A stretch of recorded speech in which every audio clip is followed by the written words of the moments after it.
Bonjour et bienvenue dans cette vidéo. Je suis Mathilda Moutoussamy, je suis accompagnante en santé énergétique, énergéticienne, et je travaille depuis 2015, donc ça fait presque 10 ans. Ça fait presque 10 ans que j'œuvre avec les énergies de la déesse Isis. Et donc, il se passe depuis quelques années, comme avec les énergies du Reiki, cette croyance, cette pensée, il y a une parole qui véhicule et qui dit on ne peut plus travailler avec les énergies d'Isis parce qu'elles ont été corrompues. Alors ça fait un petit moment moi que je l'entends. Je pense que j'ai commencé à l'entendre à partir de 2018. À partir de 2018. Et du coup j'aimerais explorer cette question avec vous. Est-ce que une énergie n'existe que parce que c'est un égrégore et que parce qu'on y croit? Ou est-ce que certaines énergies existent en dehors de nos croyances? Et avons-nous collectivement la capacité à transformer une énergie, si ce n'est pas ce qu'on appelle un égrégore? Ça pose plein de questions. Ça pose plein de questions de définition, de se questionner un petit peu là-dessus. Alors je vais esquisser quelques biais, même si je ne vais pas forcément trancher par rapport à ça. Il y a quelque chose qui me semble quand même extrêmement intéressant, c'est que l'énergie d'Isis, c'est l'énergie qui correspond dans le champ du féminin sacré et dans les archétypes féminins. Et quand je dis archétype féminin, là je me réfère plus à la femme. Quand je parle d'énergie de féminin sacré, je parle vraiment d'énergie de manière globale. Euh, on est à une période charnière d'un point de vue humain où les genres et les relations hommes-femmes et les personnes qui se reconnaissent ni hommes-femmes, tout ça est en train d'être questionné et tout ça est en train de bouger. En laissant la place à autre chose que homme-femme, un petit peu plus, même si voilà, j'aime bien rappeler, il y a toujours des cultures où ça a toujours été normal. Voilà, qu'il y a des gens qui correspondent pas à juste, qui rentrent pas dans un cadre uniquement binaire. Et on le voit dans la société, tout ça est en train d'être redéfini. J'ai pas vocation à dire est-ce que c'est juste, est-ce que c'est pas juste, juste on observe le monde, c'est en train de bouger. D'un point de vue énergétique, depuis 2012, la vraie révolution, c'est ça.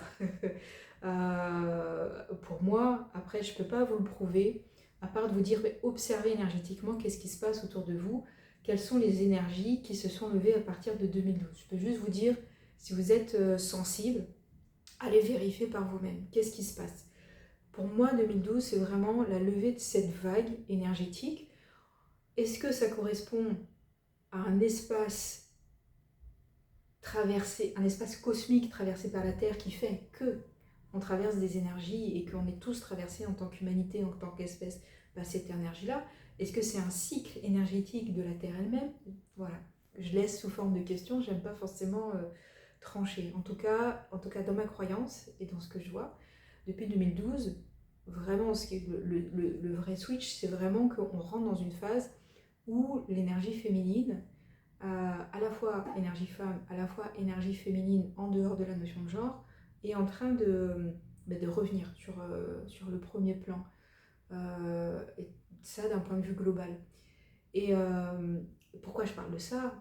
Parce que l'énergie d'Isis, elle est importante. On voit ces mouvements de féminin sacré qu'on peut critiquer, qu'on peut critiquer ou qu'on peut regarder de manière neutre, essayer de le regarder de manière neutre et objective. En tout cas, il y a un mouvement mondial qui se développe avec des femmes qui s'intéressent à des divinités, à des archétypes féminins.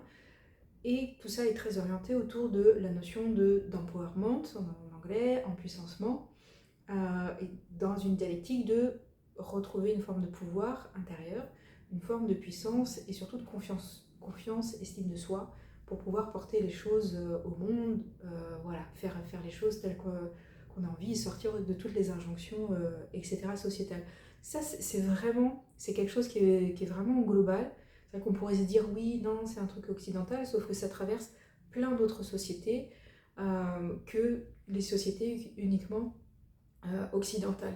Voilà. Et donc ça, l'énergie d'Isis, elle voyage alors depuis très longtemps. C'est comme si c'est une énergie qui a jamais, qui a jamais complètement disparu. parce qu'il y a plein de courants ésotériques qui ont repris ça. Et de la même manière qu'à l'époque de l'Égypte antique, c'est la divinité égyptienne qui a le plus voyagé en dehors de l'Égypte. On retrouve trace depuis ce qui est l'Angleterre aujourd'hui jusqu'à ce qui est l'Afghanistan aujourd'hui. Donc sur toute cette zone-là, avec pas de traces archéologiques concrètes, mais des questionnements aussi sur le voyage, les interpénétrations avec toute l'Afrique subsaharienne, des connexions avec tous les peuples du Sahara, berbères, amazighs, etc. Voilà, mais là plus c'est pas sûr et certain, par contre c'est sûr depuis l'Afghanistan jusqu'en Angleterre parce qu'on a des traces archéologiques. Et donc c'est-à-dire que c'est quelque chose qui a déjà à l'époque de l'Égypte antique essaimé en dehors de sa propre culture. Et c'est vrai que ces questions, c'est quoi la force de cette énergie-là qui arrive autant à voyager en fait? Qu'est-ce qui se passe avec cette énergie-là, cette figure ou cet archétype en fonction de comment on en parle? Moi je suis énergéticienne. Mon truc c'est que je vois les énergies, donc voilà, je parle de ça. Et donc déjà à l'époque de l'Égypte antique, ça avait beaucoup voyagé. Et donc là, ça voyage aussi énormément. Donc je reviens sur le cœur de mon sujet, mais je m'attarde un petit peu sur cette question-là, parce que pour se questionner de est-ce que l'énergie d'Isis, il est négatif, est-ce qu'on l'utilise ou on ne l'utilise pas, c'est intéressant de se demander de quoi on parle exactement. De quoi on parle. Et donc j'aime bien rappeler que si on parle en termes d'énergie, c'est une énergie qui voyage depuis au moins, on dirait, depuis 3000 ans minimum. C'est une énergie qui a toujours voyagé à l'extérieur de l'Égypte, avec plein de continuités au Moyen-Âge, des savants musulmans, etc., qui l'ont ramené dans les savoirs ésotériques occidentaux. Voilà, je vais peut-être pas refaire, ça mériterait de prendre le temps. Quand j'aurai le temps, j'écrirai un bouquin, parce que à mon sens, j'ai pas encore vu de livre sérieux qui ne soit pas que historique et qui fasse vraiment le lien entre les choses. Parce que moi, quand je lis les livres énergétiques sur Isis, j'ai les cheveux qui se dressent sur la tête, parce que je garde un côté rationnel. J'étais prof d'histoire aussi, on peut pas dire ce qu'on a envie de dire aussi non plus sur la déesse Isis. Et donc, la déesse Isis, donc déesse égyptienne. Peut-être, voilà, pour reprendre de quoi on parle. Déesse égyptienne, et effectivement, il se trouve qu'au jour d'aujourd'hui, je fais cette vidéo en 2025, au jour d'aujourd'hui, on a un égrégore Isis qui n'a rien à voir avec les déesses Isis, mais qui est un groupe terroriste et que les Américains ont nommé avec l'acronyme Isis, mais c'est pas le nom qu'ils se donnent eux-mêmes en fait, c'est les Américains qui ont posé ça sur eux. D'ailleurs, étrange, pourquoi ils se sont dit tiens on va mettre l'acronyme qui leur correspond, on va leur mettre cet acronyme là. D'autre part, est-ce qu'il y a des égrégores d'Isis négatifs? Toute la question c'est aussi quand on questionne les énergies, qu'est-ce que ça veut dire positif et négatif? Parce que dans la nature, au niveau électrique, je ne suis pas hyper calée là-dedans, mais tout ça, on va avoir compris qu'il peut y avoir des charges positives et négatives. Sauf que dans positif et négatif, il n'y a pas ce côté positif, négatif, chrétien, bien mal, quand on pose dessus. Dans les énergies, il y a bien des choses positives, négatives, mais dans le sens électrique de la chose. Et donc, en termes d'énergie, c'est aussi se questionner, est-ce qu'il y a réellement des énergies qui sont négatives? Qu'est-ce que ça veut dire négatif? En sachant aussi que par exemple, on peut avoir des pratiques qui sont négatives pour notre santé par exemple, mais positives qu'on pense positives. Typique, meilleur exemple, fumer. Quand on fume, généralement c'est qu'on aime bien ça, mais l'impact est négatif. Quand on boit de l'alcool, on sait que l'impact n'est pas forcément extrêmement sain pour le corps. Il y a tout un tas de pratiques qui peuvent être positives dans notre pensée, mais qui sont négatives. Voilà. C'est pour questionner un petit peu, quand on dit cette énergie-là, elle est négative, l'énergie d'Isis, elle est négative, qu'est-ce que ça veut dire? Je dirais, je vais aller sur le terrain de quelque chose qui nous dessert énergétiquement. Ça va être une énergie, généralement, alors ce que je vais dire n'est pas forcément complet, et vous pouvez vous amuser à rajouter d'autres champs de conscience par rapport à ça. Moi, il me semble qu'une énergie, c'est une énergie qui est détournée par quelqu'un. typiquement, une entité n'est pas forcément négative, mais si elle est par un sorcier envoyée à un endroit sur quelqu'un, ça va devenir quelque chose de négatif. Et donc, là-dedans, une énergie qui est négative, souvent, j'ai l'impression qu'on peut ramener ça à quelque chose de contrôlant et ou pas à sa place, etc. Ou cherchant à faire quelque chose à quelqu'un en dehors de ce qu'il souhaite a priori. Ça reste une ébauche là maintenant tout de suite. Peut-être que dans une demi-heure je pourrais rajouter quelque chose, etc. Mais en fait, qu'est-ce que c'est réellement quelque chose de négatif? Est-ce qu'il y a dans l'univers quelque chose, une énergie qui fondamentalement, en dehors de notre pensée humaine, est complètement négative? Sachant qu'il y a il peut y avoir, il existe de la matière et de l'antimatière. Est-ce que ça veut dire qu'il y a de l'énergie, une énergie positive, une énergie anti? Est-ce que ça veut dire qu'il y a énergie et anti-énergie? Est-ce qu'il n'y a pas longtemps, j'ai vu que les scientifiques pensent avoir trouvé, je ne sais pas si ça fait encore consensus dans la communauté scientifique, qu'il y a quelque chose avant l'univers et le Big Bang, du coup. Voilà, et que du coup, c'est encore autre chose, du coup. Pareil, j'aime bien questionner. Nous, on a tendance à dire énergie négative, positive. Énergie négative, on va rapprocher ça de quelque chose de noir en général, sombre, et on va associer ça à toute notre pensée de qu'est-ce que c'est que le mal. Avec bien souvent, quand on est baigné par la pensée chrétienne, même si on n'est pas chrétien, parce que ça baigne la pensée occidentale, avec ça. Et moi j'aime bien rappeler que la vie humaine, elle naît dans l'utérus et donc dans le noir, que a priori toutes les pratiques spirituelles se faisaient dans les grottes, dans des tunnels, dans des souterrains, avant l'avènement notamment des monothéistes, des monothéismes qui sont fondamentalement misogynes, tous, quand on recherche, quand on creuse un petit peu dans les pratiques, misogynes dans le sens de volonté de contrôle des corps des femmes et des utérus, je le dis dans ce sens-là, et restriction des libertés aussi de manière globale pour les femmes. Et bref, il semble que les spiritualités avant, dans ce qu'on comprend en tout cas, on allait dans les grottes, on les pratiquait dans les grottes. Mais peut-être pas que ailleurs, c'est peut-être qu'on a juste retrouvé des traces là et que tout le reste était pas forcément fait avec de la matière qui perdure et qui demeure dans le temps. Je vais un petit peu loin dans la réflexion, mais ça me paraît important de mettre tout ça un petit peu en relief.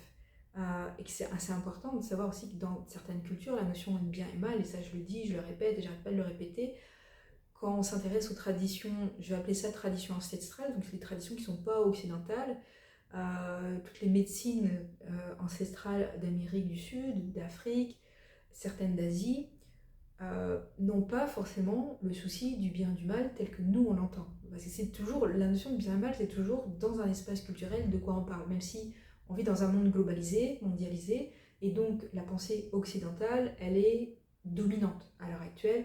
Et donc je pense que les personnes qui ne sont pas de culture occidentale à la base connaissent, nous, notre notion de bien et mal, surtout avec les Marvel, tout ça, ça a beaucoup voyagé, cette notion-là, mais que nous, quand on n'est que dans la culture occidentale, on n'a pas forcément conscience de comment fonctionnent forcément les autres à la base dans les autres cultures.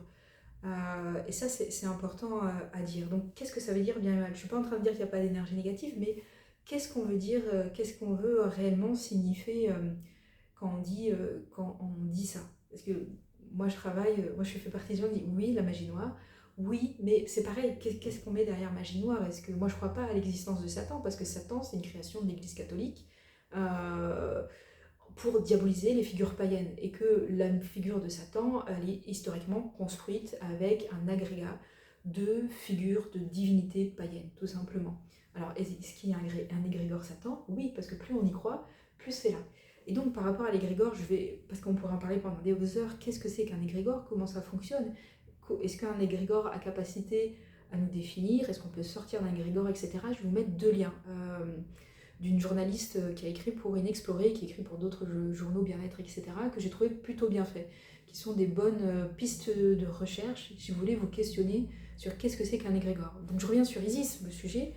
Est-ce que l'égrégore Isis, il est perturbé? Donc ça pose cette question-là, est-ce que l'égrégore est-ce que tout est égrégore? Et ça, il y a certaines personnes qui ont étudié l'égrégore qui vont vous dire oui, tout est fait l'égrégore et on vit dans des égrégores et il n'existe rien d'autre en dehors de ça. Je ne suis pas d'accord avec ça, c'est pas ma vision, c'est pas ce que je me perçois d'un point de vue énergétique. Par contre, je ne peux pas vous le prouver, juste vous dire que les personnes qui se sont penchées scientifiquement sur la question observent que certains disent oui, on ne vit que dans des égrégores, d'autres disent ah non, peut-être qu'il semblerait qu'il y ait autre chose. Mais je ne vais pas trancher sur la question. Et est-ce qu'on est forcément pris par un égrégore? Est-ce qu'on a une capacité à être autonome et libre par rapport à tous les égrégores qui nous entourent? Est-ce que le 25 septembre, vous êtes rentré dans l'égrégore? Est-ce que vous êtes sorti de l'égrégore? Est-ce que quand il y a eu les attentats de Charlie Hebdo, je parle de choses d'actualité parce que à chaque fois, comme les médias le traitement de l'actualité par les médias est devenu émotionnel et donc sont devenus très porteurs d'égrégores dès qu'il y a une catastrophe. Comment vous êtes rentré dedans? Est-ce que vous êtes rentré pied dedans? Covid, voilà, énorme égrégore, énorme égrégore de contrôle et de manipulation. Voilà, est-ce qu'on a capacité à ne pas rentrer dedans, à rentrer dedans? Voilà, ça pose plein de questions, ça demande voilà, comment parce qu'en fait, d'une certaine manière, on rentre dans l'égrégore quand on y croit, d'une certaine manière. C'est le meilleur exemple. Est-ce que les gens qui n'ont pas cru au Covid, est-ce qu'ils ont été touchés par le Covid? Ou voilà, est-ce qu'ils ont été connectés à la peur? C'était une énorme attaque sur le chakra racine parce qu'on ne savait pas, parce que la survie était en danger, parce qu'on pouvait mourir du coup. Voilà, qu'est-ce que c'est un égrégore? Comment on peut naviguer là-dessus? J'esquisse quelque chose. L'idée, c'est que vous puissiez réfléchir. L'idée, c'est pas de vous donner un truc, c'est comme ça et pas autrement. Moi, j'ai ma croyance, mais je veux pas vous dire, voilà, non, mais c'est comme ça, et puis il n'y a pas d'autre manière de penser que la mienne.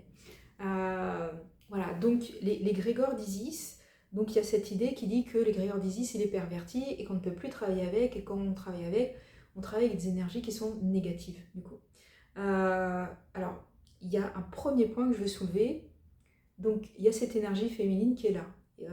Les rapports hommes-femmes et les femmes qui sont en train de clairement batailler pour changer les positions qui sont les leurs dans le monde entier depuis, je vais dire 4000 ans au bas mot. Ça fait 4000 ans qu'on vit globalement dans des patriarcats, quelles que soient les cultures. Et c'est pas là, quand j'affirme les choses, c'est parce que c'est, voilà, si on va voir historiquement sur les livres et les personnes sérieuses qui travaillent pendant des années sur le sujet, et, voilà, ça c'est un fait avéré. On est à une énorme bascule où les femmes essayent de changer cet état de fait qui est là depuis des millénaires. Et je trouve ça intéressant que tout d'un coup, il y a des femmes qui travaillent voilà, avec les énergies du féminin sacré, qui travaillent à l'empowerment, l'empuissancement des femmes, et tout d'un coup, il y a une des rumeurs qui dit « Ah, l'énergie d'Isis, on ne peut pas travailler avec ». Parce que l'énergie d'Isis, si on prend en termes d'archétype, c'est l'archétype qui travaille le plus la notion de souveraineté pour les femmes. Je dirais que le seul équivalent, ça serait Kali en termes d'archétype. Et aussi parce que dans l'énergie d'Isis, il y a cette capacité à réclamer, à poser des limites, à être potentiellement en colère, à être potentiellement aussi dans la défense, et qui affirme aussi dans l'archétype, il y a des aspects guerriers aussi qui sont là dans cet archétype-là. Et alors, voilà, vous pouvez... pourquoi je dis ça? Je ne vais pas détailler tous les aspects d'Isis, etc. J'ai fait d'autres vidéos, je vais vous mettre les liens sur les autres vidéos que j'ai fait sur la question. Et bien sûr, après, il y a plein d'articles extrêmement bien faits, mais je vous invite vraiment à aller voir les articles historiques écrits par des historiens sur Isis qui vous permettent de bien comprendre. Isis, elle est représentée par le hiéroglyphe qui représente le trône ou le siège. Et pour comprendre, mais qu'est-ce que ça veut dire, fondamentalement. Et donc, ça parle de vraiment d'être assis à l'intérieur de soi. Il n'y a pas que la notion de souveraineté. Hein. Isis, c'est la déesse de la magie, c'est une déesse qui est associée très fortement au rite funéraire aussi également. C'est la guérisseuse, c'est la protectrice des enfants également. Voilà, c'est une déesse qui a plein de cordes à son arc, je vais le dire ça comme ça. En tout cas, dans ce qu'on comprend à l'heure actuelle sur cette divinité. Et donc c'est quand même intéressant qu'on est à une pleine période où la notion de souveraineté, elle est en train d'être travaillée, mais pour tout le monde, pas que pour les femmes au niveau mondial. Donc il y a toutes ces batailles, que vous soyez féministe, pas féministe, anti-féministe, il y a des choses qui sont en train de bouger dans plein de sociétés pour les femmes, alors parfois pas bon du tout pour les femmes afghanes, énorme bataille en Iran à l'heure actuelle. Mais voilà, il y a le plus gros mouvement féministe dans le monde, et c'est assez peu connu en Occident, c'est en Inde. Il y a 75% de femmes qui se déclarent féministes en Inde, du coup. Et il y a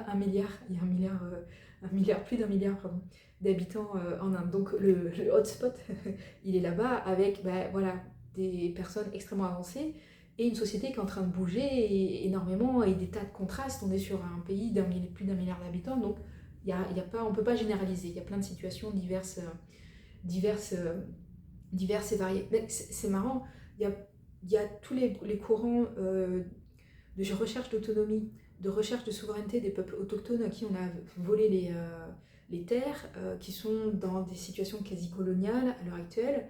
Ce mot il est rarement dit, en tout cas, qui cherchent à avoir ou de l'autonomie. Je pense à ce qui se passe en Calédonie, je pense à ce qui se passe en Nouvelle-Zélande. Il y a un énorme mouvement qui est en train de se passer aussi au Mexique à l'heure actuelle. Et au Mali, Niger, etc., il y a un gros mouvement Burkina Faso, il y a un gros mouvement aussi de s'émanciper d'anciennes dominations qui étaient d'une certaine manière encore là, notamment d'un point de vue économique. Et il y a un mouvement comme ça de liberté. Le mouvement des digital nomades et de tous les mouvements libertaires, c'est un petit peu d'échapper aussi à certaines mainmises. Et d'une certaine manière, tous les mouvements d'extrême droite, d'une certaine manière, ils parlent de souveraineté. Alors de souveraineté nationale, ça va être amené à... Il y a une homogénéisation de la culture en général, une culture fantasmée qui n'existe pas réellement, parce que les cultures, si on prend l'Europe, les cultures n'ont jamais été homogènes avant le 19e siècle et avant la création de l'État-nation. Donc c'est quelque chose de très très récent. Donc il y a une espèce de fantasme de qu'est-ce que c'est que la France, qu'est-ce que c'est que l'Italie, qu'est-ce que c'est l'Allemagne à la base, qu'est-ce que c'est que l'Angleterre, qu'est-ce que c'est que l'Autriche, etc. Et en gommant le passé colonial évidemment. Mais d'une certaine manière, dans l'extrême droite, la questionnement elle est aussi sur la souveraineté déclinée, pas forcément de la même manière qu'elle l'est forcément dans d'autres pays. Et la question de la souveraineté, pour les femmes, voilà, est-ce que je décide pour moi-même? Est-ce que je peux prendre mes décisions par moi-même? Est-ce que j'arrive à me ressortir de toutes les injonctions sociétales pour arrêter de me trouver trop moche, trop grosse, trop maigre, pas assez de seins, trop de seins, voilà, tous ces questionnements-là et toutes ces injonctions, enfin voilà, qui rendent complètement dingue si on essaye de les suivre sociétalement. Voilà, assez ouverte mais pas trop, voilà. Bref, toutes ces injonctions, je ne vais pas revenir aussi sur la question. C'est quand même intéressant que à une période où à la fois il y a une forme d'émancipation des femmes de manière globale, et ou en tout cas un questionnement global sur la notion d'émancipation des femmes, d'autonomie, de pouvoir faire ses propres choix, alors à divers niveaux et à diverses échelles, en fonction des pays, évidemment, des législations qui sont en cours, et des changements de régime voilà, qui peuvent survenir, etc. Et qu'à ce moment-là, tout d'un coup, on se dit que le meilleur égrégore pour la souveraineté des femmes, franchement, c'est easy. En dehors du savoir féministe, des savoirs féministes, alors peut-être que voilà, peut-être vous regardez ces vidéos, peut-être que le féminisme ça vous parle pas du tout, mais je vous encourage quand même à vous y intéresser parce que souvent les gens qui sont contre le féminisme, je me rends compte qu'ils savent pas réellement de quoi ils retournent, qu'ils n'ont pas pris le temps de faire des recherches. Et que dans tous les cas, dans ce mouvement d'émancipation des femmes, d'autonomie, de pouvoir faire ses propres choix, de pouvoir vivre tel qu'on a envie, etc.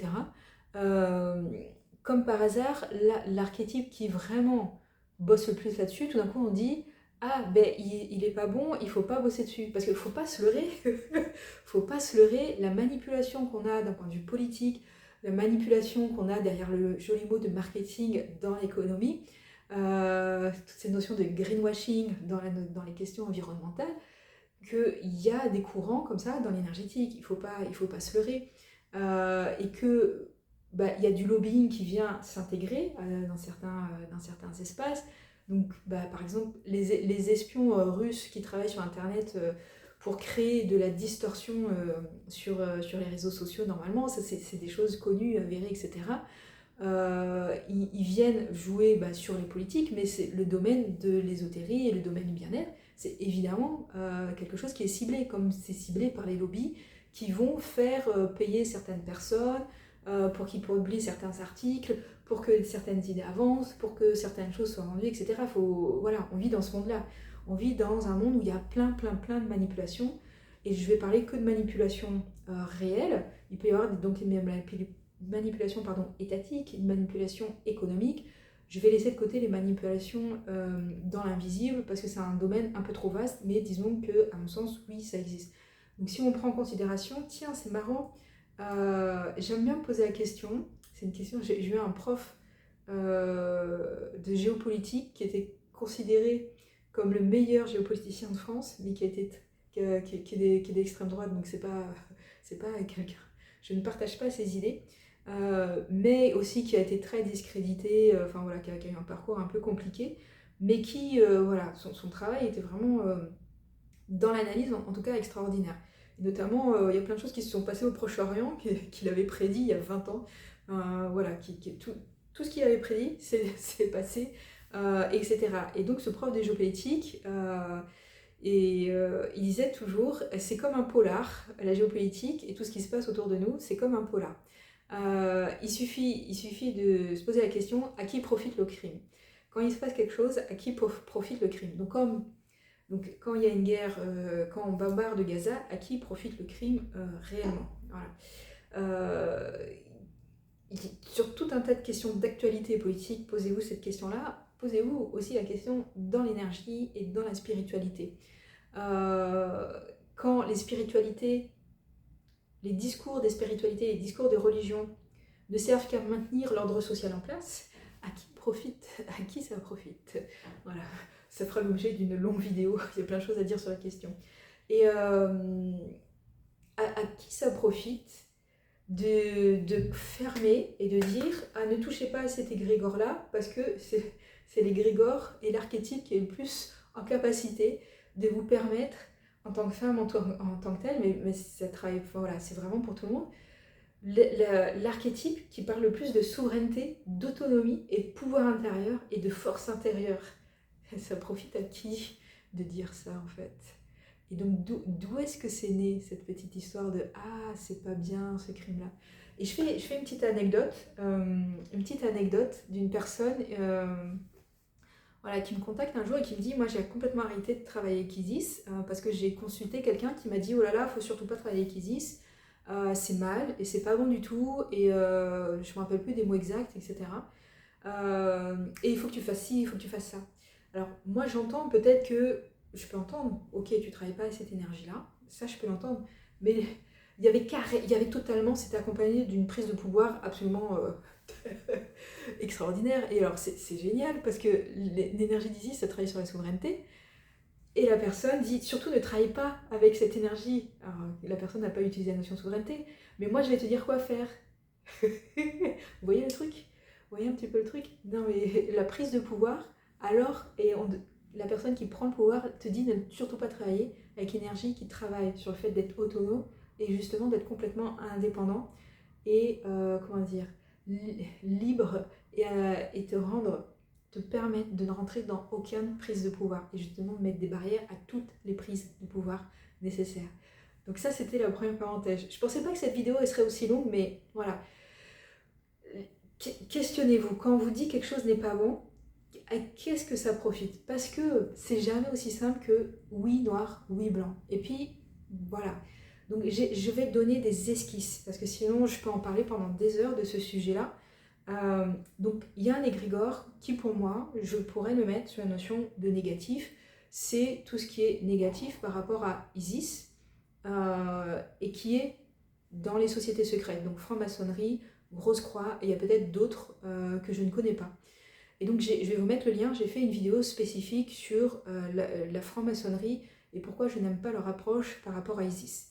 De la même manière, il y a toute une lignée de gens qui travaillent avec Isis et qui vous parlent, qui vont s'appeler Esséniens, et ou d'autres courant Isiaque qui vont vous parler de rites initiatiques. Alors, moi, j'aime pas du tout ça. Pareil, j'ai plus ou moins expliqué dans la vidéo où je parle des francs-maçons et pourquoi la problématique de rite initiatique et toute la branche essénienne ne me plaît pas. Parce que pour moi, c'est fondamentalement une pensée, et notamment pour les rites initiatiques, c'est grec. Les rites initiatiques, ils arrivent en Égypte antique avec l'arrivée des Ptolémées et donc avec les Grecs. Et donc les rites initiatiques, ça vient de Grèce antique. Les rites initiatiques viennent d'un espace culturel profondément misogyne. Voilà, pareil, il y a de la documentation historique sur la misogynie chez les Grecs, dans l'Empire romain aussi, mais dans l'Empire romain c'est plus contrasté au fur et à mesure, mais toute la Grèce, en tout cas classique, celle qu'on connaît le plus, celle qu'on nous a transmise, elle est vraiment... les femmes sont des objets, les femmes ne sont pas prises en considération. À part quelques grandes poétesses, grandes philosophes, etc., les grandes femmes philosophes ont été éradiquées. Il y a des gens à l'heure actuelle qui travaillent pour réhabiliter des professeurs, des grands philosophes qu'on connaît et qui étaient des femmes, du coup, et qui avaient peut-être une pensée un petit peu divergente par rapport à ce qu'on connaît. Donc rite initiatique, c'est grec, on n'est plus dans la pensée égyptienne en tant que telle. Et donc moi je me méfie d'une pensée que fondamentalement misogyne et vraiment très très très très patriarcale, donc la culture grecque, et qui transmet Isis. Parce que du coup, comment ça modifie le discours, comment ça modifie aussi l'énergie derrière le discours, etc. Voilà, donc pareil, on pourrait faire... J'ai pas le temps de faire un travail sérieux, de tout vous sourcer, je vais essayer de vous mettre quelques liens, etc. Et de creuser, peut-être que je me trompe, parce que peut-être que si j'allais vraiment prendre le temps de faire ce travail-là, d'aller voir les sources, peut-être que je mettrais peut-être plus de bémol, de nuances, et peut-être que même ça me ferait changer d'avis. En tout cas, c'est là, dans ma compréhension actuelle des choses, à cheval sur l'énergétique, et quand même qui essaye de lire, dans le temps qui m'est imparti, des livres sérieux, du coup, voilà, du coup. Moi, j'aime bien connecter à Isis dans sa version vraiment égyptienne, euh, égyptienne, égyptienne ancienne, et égyptienne aussi avant la réforme qui a fait d'Isis et d'Osiris un couple, du coup. D'aller encore plus loin, du coup, dans l'archétype, dans cet archétype qui, là, c'est pas du tout ce que je dis, va pas du tout être historique, mais qui, moi, me questionne sur quelque chose de matriarcal, d'une société plus matriarcale. L'Égypte classique, j'ai envie de dire classique dans le sens de celle qu'on connaît le plus, Ramsès, les grands tombeaux, les grandes pyramides, etc. Même s'il y a un équilibre de pouvoir et que les reines sont extrêmement importants, on a quand même, on a quand même une prépondérance dans les hommes, des hommes, pardon, dans la société égyptienne, dans les sociétés égyptiennes, parce que c'est pareil, c'est très vaste, il y a eu différentes dynasties, ça a bougé juridiquement, économiquement, socialement, et globalement, on n'est pas non plus sur une société égalitaire. Il y a certains gens qui veulent faire croire ça d'un point de vue énergétique. Dans la spiritualité, non, on n'est pas dans quelque chose d'égalitaire, même si les femmes ont plus de place, très clairement plus de place que dans la société grecque, d'où Cléopâtre et tout un tas de reines qui ont pu régner. Mais les reines ont aussi eu plein de problèmes, voire tous les problèmes de la grande reine Hatshepsut, tous les problèmes qui lui sont tombés sur le dos. On n'est pas dans une société qui est complètement ouverte au pouvoir féminin. Je vais dire ça comme ça. Au pouvoir des femmes, pardon. Parce que les femmes aient du pouvoir, on va dire comme ça. Voilà, donc, pour égrégore négative, je dis Isis, oui, parce que quand c'est une pensée patriarcale calée sur une figure qui parle de souveraineté de manière globale, mais qui parle aussi de souveraineté aux femmes en particulier, parce que ça va forcément parler aux femmes, mais pas que, à certains hommes aussi, qui se retrouvent un petit peu pris au piège dans le patriarcat, parce que le patriarcat, c'est pas négatif que pour les femmes, bien entendu. Et voilà. Je pense que j'ai fait le tour de ce que je voulais vous dire. On pourra en parler, comme je vous dis, encore vraiment beaucoup plus longtemps. Oui, la dernière chose que je veux dire, c'est moi, ce que je perçois, et donc ce que je crois, c'est qu'il n'y a pas que des égrégores. Notre monde n'est pas fait que d'égrégores. On peut vivre en dehors des égrégores. Ça voudrait dire qu'on n'a pas de capacité à réfléchir par nous-mêmes et à nous sortir de certains groupes, à nous sortir d'un pays, à nous sortir d'un système familial, à changer d'amis, à penser autrement que ce qu'on nous a appris à l'école. Merci à tous les cancres et merci à tous les rebelles qui ne sont pas rentrés dans le rang. Fondamentalement, moi je pense qu'on peut sortir d'un égrégore. Donc pour moi, si un égrégore négatif d'Isis, pour moi on peut toujours travailler dessus. Alors moi j'ai créé, parce que j'ai entendu, parce que moi j'ai toujours travaillé avec Isis, mais j'ai entendu les personnes qui disaient ah il y a un problème avec l'énergie d'Isis, etc. Donc j'ai créé le nouveau triangle d'or d'Isis pour être sûr qu'on ne va pas se connecter à un égrégore qui soit négatif. Alors évidemment pas l'égrégore des musulmans intégristes, voilà, qu'on a appelé Isis, Isis, Nico, en anglais, et de ne pas connecter à des égrégores Isis patriarcaux ou à des égrégores Isis initiatiques qui ramènent à des patriarcats.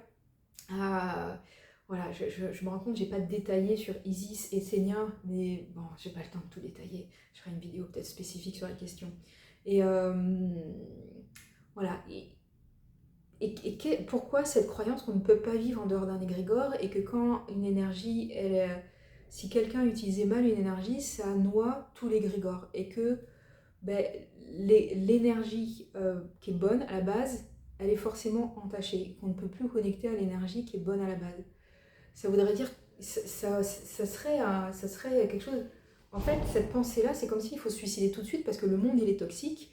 Il y a des pesticides partout autour de nous. Il y a des choses toxiques dans l'air partout autour de nous parce que les vents, ils circulent et que même en Antarctique, on trouve les pollutions aériennes qui s'y retrouvent. Que le monde est... que c'est très compliqué de vivre. Alors aujourd'hui,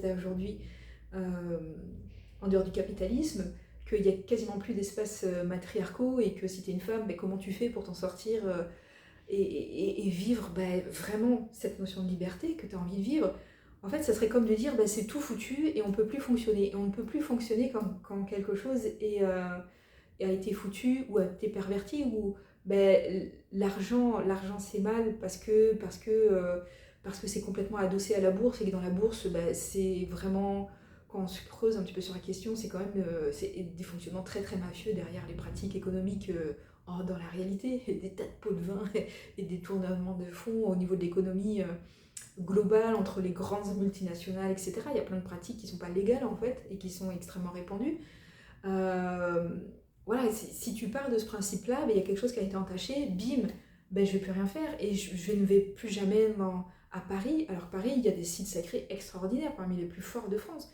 Et je ne vais pas à tel endroit parce qu'il y a énormément de choses.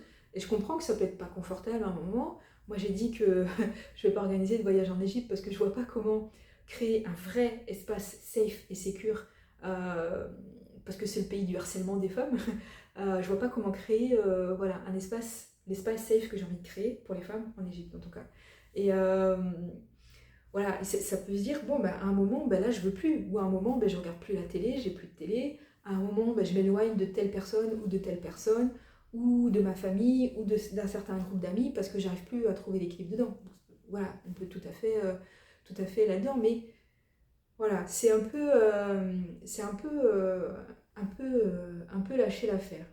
Et voilà, donc l'idée, c'est de vous donner des pistes, un petit peu de réflexion. Je pense que vous comprenez un petit peu ma position sur la question. Moi, je continue à travailler avec Isis.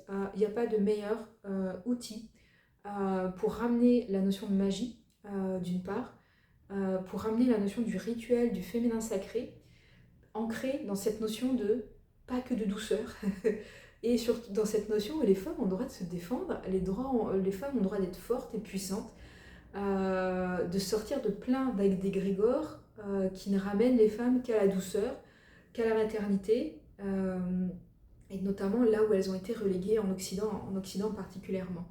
Et de se dire, voilà, est-ce que j'aurais pu me dire, parce que j'ai capté qu'il y a des énergies pas forcément saines et hyper top avec qui naviguaient, là, dans ces énergies isiaques, et que la majorité des collègues qui parlent d'Isis, je ne m'y retrouve pas du tout dans ce qu'elle raconte. Parfois, énergétiquement, oui, mais dans le discours rationnel, ça ne me parle pas du tout. Dire, ok, comment j'accueille ça, comment moi je navigue avec ça, avec la perception qui est la mienne, et qui déjà est multiculturelle, donc j'ai un rapport qui est différent par rapport à la majorité des gens qui voilà, ont passé la majorité de leur temps en France. Du coup, j'ai forcément un regard qui est complètement différent, qui est forcément décolonial, qui est forcément multiculturel, donc qui va poser un regard un petit peu différent sur ces questions-là, qui va poser un regard sur la société égyptienne actuelle, et donc aussi sur la société égyptienne plus ancienne. Et comment on fait? Et je vais vous parler d'un truc, rien à voir. Il y a une série qui a été un temps sur Arte, mais c'est une série italienne. C'est une série sur la mafia, sur une famille qui vit en Sicile et qui n'a pas envie de travailler avec la mafia. Et que, à certaines époques, en Sicile, c'est compliqué d'échapper totalement à la mafia, parce qu'elle est bien implantée. Et la série parle de qu'est-ce qui se passe avec cette famille, comment elle arrive à naviguer et à vivre en voulant à aucun prix ne faire de concessions à aucun moment avec les réseaux de mafieux de l'île et qui les entourent. Cette série, ça s'appelle La mafia ne tue que l'été. Vous pouvez la trouver en streaming sur plusieurs références et je ne veux pas spoiler, mais c'est une grande réflexion de quand un environnement est malsain, qu'est-ce qu'on fait? Est-ce qu'on part? Est-ce qu'on se met en sécurité? Qu'est-ce qu'on fait? Et vraiment, je vous conseille, c'est vraiment une super méga série, pas manichéenne, qui ne juge pas, qui ne juge ni la mafia, ni les gens qui sont anti-mafia, qui est vraiment en dehors du jugement. Ça parle pas du tout de spiritualité, mais sur ce questionnement-là, sur, ok, quand un environnement est négatif, a priori, en tout cas violent, avec la mafia, je sais pas si c'est négatif, parce que bon, les États, de toute façon, et les grands groupes économiques ont les mêmes pratiques que les mafias, en fait, enfin, ce qu'on désigne sous le nom de mafia. Et qu'est-ce qu'on fait? Parce que sinon, je me sors de tout et après, travaille. Il y a plein de gens qui ne travaillent plus en énergétique parce qu'ils ont peur. Parce que la peur a gagné. C'est ce qui s'est passé pendant le Covid. La peur a gagné. Qu'est-ce qu'on fait par rapport à la peur? Comment on se positionne par rapport à la peur? Quels sont les moyens d'action? Quels sont les moyens de levier? Est-ce que si quelque chose a été entaché, je le laisse tomber? Voilà. Donc, si vous avez l'opportunité, la mafia ne tue que l'été. Regardez par exemple que la bande-annonce, par exemple, ça vous donnera une petite idée de ça. C'est cet art de réparer les poteries et les objets du Japon. Voilà, est-ce que... Et c'est aussi sortir du manichéisme blanc, noir, gris, qu'est-ce qu'on fait? Comment on se positionne? Et moi, ça fait 10 ans que je travaille avec l'énergie d'Isis. Comment on se positionne? Quel positionnement? Quel est le positionnement? Quel niveau de résilience? Quel niveau d'être prêt à tenir debout face à quelque chose? Je vais le dire comme ça. Et à tenir sur ses positions et à camper sur ses positions si elles semblent justes et bonnes, en fait. Voilà. Donc, j'espère ne pas vous avoir influencé. Mon objectif n'était pas vous donner mon avis, même si, bon, je pense qu'en filigrane, vous l'aurez compris, mais de vous faire réfléchir vraiment à tous ces discours qui vous disent tout d'un coup « Ah oui, mais cet égrégore, il est pas beau. Ah oui, mais ça, c'est mauvais. » Et qui vous font sortir de certaines pratiques et surtout regarder, quand on vous dit « ça, c'est mauvais », quel est le discours derrière? Est-ce qu'il y a une prise de pouvoir? Énergétiquement, vous allez sentir, c'est du harponnage. Moi, j'appelle ça du harponnage énergétique. Et ça, c'est de l'emprise d'un point de vue psychologique. Si vous êtes sensible, vous allez sentir énergétiquement. Qu'est-ce que ça vous fait? Quand on veut vous éloigner de quelque chose, les systèmes d'emprise, généralement, cherchent à vous éloigner de ce qui est bon pour vous, en fait. Voilà, réfléchir ensemble, vous connecter et vous dire, voilà. Donc, à résumer, oui, il y a certaines énergies que je trouve pas saines, je dirais pas négatives, parce que, qu'est-ce que ça veut dire pas négatif? Je dirais pas saines par rapport à Isis, oui. Est-ce que je peux continuer à travailler pour Isis? Pour moi, oui, totalement. C'est toujours extrêmement puissant. Moi, ma croyance au jour d'aujourd'hui, qui est juste une croyance et qui est vraiment basée sur l'intuitif, c'est que les racines de la pensée, des cultures, de la culture égyptienne, pour moi, elle est africaine. Elle n'est pas atlante. Les Atlantes, peut-être, sont venues à un moment-là, mais les racines, elles sont atlantes. Pardon, les racines, elles sont profondément africaines. Elles sont profondément africaines et, pour moi, profondément matriarcale. Et c'est pas quelque chose d'assumé parce qu'on sait très peu de choses sur les prémices de la culture égyptienne il y a à peu près 3000 ans. Il y a des fouilles au Soudan qui reprendront dès que le pays sera plus stable et qui nous apporteront. Il est possible que dans les 20 prochaines années, les fouilles puissent nous apporter énormément de choses, en fait. Parce qu'il y a des nouvelles civilisations euh, qui font la jonction avec les prémices de la culture égyptienne telle qu'on connaît, et qui, je pense, nous apporteront beaucoup de connaissances. Mais voilà, pour l'instant, c'est au point mort. C'est au point mort à cause de l'instabilité politique. Et puis à voir aussi l'avancée des fouilles archéologiques en Égypte est extrêmement complexe, administrativo-cortiquée en Égypte. On va voir, peut-être que ça avancerait dans les années qui arrivent aussi, peut-être que ça nous donnera aussi des petites clés. Mais moi, énergétiquement en tout cas, le fait de travailler avec Isis, la déesse Isis, ça fait partie des déesses très anciennes, même si voilà, il y a eu des réformes qui ont bougé les choses et voilà, l'idée qu'on connaît tous de Isis et Osiris, c'est une réforme à un moment donné, mais Isis, elle existait avant. Et moi, j'ai vraiment, plus je travaille avec cette énergie-là depuis 10 ans, plus je me dis, voilà, mes tripes, l'intuition, tout me dit, non, non, mais là, ça en fait, c'est ce très très vieux matriarcat africain, en sachant qu'on sort tous d'Afrique aussi. On sort tous de là, et que j'ai l'impression que ça ramène, si je parle en termes d'égrégore, à un égrégore extrêmement ancien, euh, extrêmement lié à ce qui est de très ancien en Afrique, ce qui est très lié dans ce qui est le plus ancien dans notre humanité, et qui ressemble plus à un matriarcat, sachant que le matriarcat, c'est pas le pouvoir des femmes, c'est plutôt un système qui est beaucoup plus égalitaire pour tout le monde, hein, pour les femmes, pour les enfants, pour les enfants également, et c'est un système qui protège beaucoup plus les enfants, et c'est sans doute une des plus grandes clés du matriarcat. Par rapport le patriarcat, c'est la domination des hommes. Le matriarcat n'est pas forcément la domination des femmes, c'est des transmissions qui se font beaucoup au niveau des femmes. Bref, c'est pareil, je résume, hein, mais on pourrait rentrer dans les détails, et voilà, pareil, on pourrait faire des conférences de plusieurs heures et de plusieurs jours sur la question. Donc je m'excuse, il y a des nuances, peut-être que comme je résume, il manque peut-être des nuances dans mon propos. Voilà, je vais essayer de vous sourcer un maximum par rapport à tout ce que je viens de dire. Je vous encourage vraiment à aller dans les bibliothèques, ouvrir des bouquins sur l'histoire. Vous allez trouver des bouquins historiques sur Isis dans les grosses bibliothèques. Si vous avez des grosses médiathèques, vous allez trouver. Et si vous êtes dans une ville où il y a des universités, vous allez dans la bibliothèque universitaire au rayon histoire, voir s'il y a des choses sur Isis au rayon histoire et antiquité de cette université. Les universités, généralement, pour consulter sur place, elles sont généralement ouvertes à tout le monde, du coup. Pour emprunter, après, il y a des systèmes, il faut payer, c'est jamais très très cher, comme dans les médiathèques, etc. Mais je vous encourage, si vraiment vous êtes passionné, si ça vous appelle d'aller ouvrir des bouquins, vraiment allez chercher les livres d'histoire, parce que d'un point de vue énergie, ésotérie, bien-être, c'est pas assez sérieux, c'est pas du tout assez solide. Et il y a tout un pan de bouquins, c'est les savoirs francs-maçons. Et comme voilà, je vais vous mettre le lien aussi pourquoi ça ne me plaît pas du côté franc-maçon. Voilà. Bon, allez, je m'arrête là, la vidéo était déjà très très longue. Merci à toi si tu as regardé jusqu'ici. N'hésite pas à poser des questions, à mettre des perspectives, à mettre ton ressenti personnel. Voilà, à mettre tes connaissances aussi personnelles. Voilà. Et voilà. Et pour moi, le fin mot de l'histoire, c'est oui, on peut travailler avec l'énergie d'Isis à l'heure actuelle. Soyons plus malins, c'est pas parce que le monde il est compliqué qu'on doit quitter le monde. Voilà.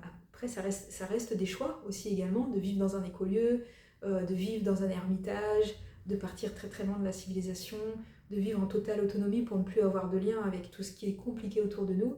En tout cas, c'est clair que c'est pas là où je m'inscris, et il est très clair dans mon âme que je suis pas venue vivre dans un monastère, et je suis venue vivre dans le monde avec tous les problèmes du monde dans cette incarnation. Voilà, et donc je suis venue pour parler de ça. Allez, merci beaucoup de m'avoir écouté jusque là. Merci.